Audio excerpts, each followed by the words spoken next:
सारे ही ईदों में सबसे मुतबर्रिक ईद 12 रबीउल अव्वल की आमद के इस पुरमुक़द्दस मौके पर जहां शहर को जगमगाया जाता है, वहीं कुछ समाजी काम भी किए जाते हैं। अब की बार इस खुशआइन मौके पर ऐसे ही बीमार व लाचार मरीज जिनको अलग अलग तरीक़ों के खून की ज़रूरत पड़ती है, उनके लिए इलाक़े गोलकुंडे में GMK group and youth of Golconda की जानिब से 11 दिसंबर 2016 के रोज़ GMK गार्डन में ब्लड डोनेशन कैंप मुनक्किद किया जा रहा है।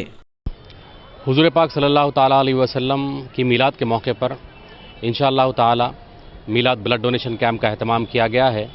ये मीलाद ब्लड डोनेशन कैंप उन लोगों के लिए मुनक्किद किया जा रहा है जो खून की कमी की बीमारी का शिकार रहते हैं। ऐसे लोग, बच्चे और बड़े, जिन्हें हर महीना खून न दिए जाने के सबब कई सैकड़ों की तादाद में हलाक हो जाते हैं, मौत का शिकार हो जाते हैं। ऐसे गरीबों की ज़िंदगियों को बचाने के लिए और लोगों को पैगाम देने के लिए कि हुज़ूर पाक सल्लल्लाहु ताला अलैहि वसल्लम की विलादत बासआदत के मौके पर हम अपने खून का अतिया देंगे तो ऐसे गरीबों की ज़िंदगियों को हम बचा सकेंगे।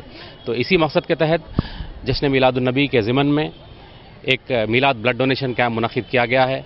मैं तमाम हज़रात से, मर्द व ख़वातीन से अपील करता हूँ कि वो मिलादुन्नबी के ज़िमन में अपने खून का अतिया दें ताकि गरीबों की ज़िंदगियों को बचाया जा सके।